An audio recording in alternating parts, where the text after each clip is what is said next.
2020 жыл башталганда эле адамзаттын ден соолугуна абдан катуу сокку урду. Тагыраагы Кытайда грипптин өтө коркунучтуу вирусу пайда болуп, жер жүзүн дүрбөлөң кылып, өтө тездик менен жайылууда. Жада калса Кытай мамлекетинин өлкө башчысы Си Цзиньпин бул вирус өтө тездик менен тарап жаткандыгын жана аны чектей албай койгондугун өз мойнуна алды. Азыркы тапта Кытай вирусунан 2,5 миң адам жабыркап, 57 адам каза болду. Анын ичинен бирөө дарыгер. Бул чыгарылыштын кыскача мазмуну: биринчи, бул Кытай вирусу кайдан жана кантип пайда болгон? Экинчи, оорунун симптомдору жана ооруну дарыласа болобу? Үчүнчү, 14-кылымда Кытайдан тараган чума вирусу кеминде 250 миллион адамдын жанын алган. 19-кылымда Кытай менен Индияда чума вирусунан 20 миллион эл каза болгон. Урматтуу достор, бул видео 50 миң класс жана 50 миң комментарий алса, биз Укмуштар ТВ каналында 2019 жылы чыгарылган Redmi Note 9 смартфонун же 150 АКШ долларын ойнотсок деп турабыз. Анда бул видеого класс басып комментарий жазып кеттиңиз жана видеону акырына чейин көрүңүз. Биз баштадык. Январь айынын башында Кытай мамлекети өздөрүнүн Хуан шаарында жаңы белгисиз грипп вирусу пайда болгондугун дүйнөгө жар салышкан. Бул вирус 2019 NCOV деп аталып, адамды аз күндө алдан тайытып, өпкөсүн жабыркатып, бат эле кабырга жол көрсөтүп жаткан кези. Башында жаныбарлардан жугат дешсе, азыр адамдан адамга аба аркылуу жугат деп айтышууда. Кытай мамлекети карантин жарыялаганы менен туристтер башка өлкөлөргө вирусту жайылтууда. Акыркы кабарларга караганда азыр 57 адам каза болду. Алардын ичинен бирөөсү оорулууну дарылаган дарыгер каза болгон. Чек араларда блокпосттор коюлса да жардам бербей, Гонконг, Макао, Тайвань, Таиланд, Япония, Түштүк Корея, АКШ, Канада, Вьетнам, Сингапур, Непал, Франция, Австралия жана Малайзияга чейин вирус бат эле жайылып кетти. Кытай вирусунун симптомдору. Кытай дарыгерлеринин айтуусунда, оору башталганда төмөнкү симптомдор адамда пайда болот. Биринчи, ич өтүү. Экинчи, көңүл айлануу. Үчүнчү, тамак аш сиңирүү системасы жабыркашы.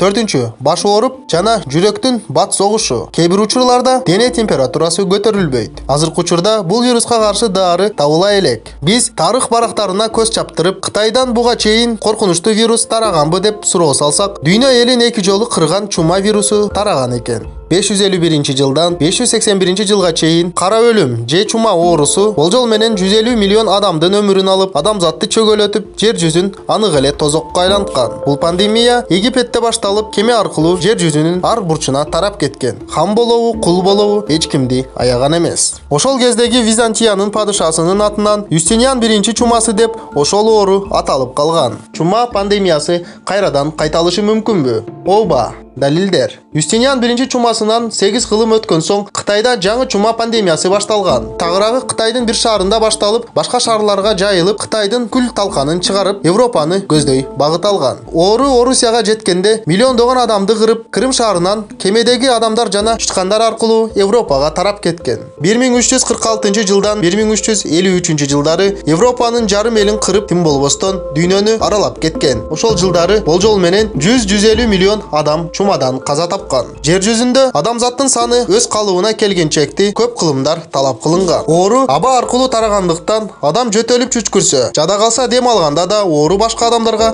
тарай берген. Чума оорусун таратуучулар: биринчи, чычкан жана келемиштер; экинчи, жапайы кемирүүчүлөр; үчүнчү, оорулуу адамдар; төртүнчү, кенебиттер. Чуманын симптомдору. Чума экиге бөлүнгөндүктөн, биринчи, бубон чумасынын симптомдору. Биринчи, дененин температурасы 38 градустан 41 градуска чейин көтөрүлүшү. Экинчи, колтук менен сандардагы лимфа узелдердин чоңоюусу. Үчүнчү, акыбалы начарлап өзүн өзү жоготуу. Өпкө чумасынын симптомдору. Биринчи, жөтөл. Экинчи, температура 38 градустан 41 градуска чейин көтөрүлүшү. Үчүнчү, дем жетпей, өпкө кысылгандай болушу. Өзүн жоготуп, комага түшүү. Төртүнчү, сепсис. Башкача айтканда, канда бактериянын көбөйүүсү. Чуманын өпкө түрү эң кооптуу болуп саналат.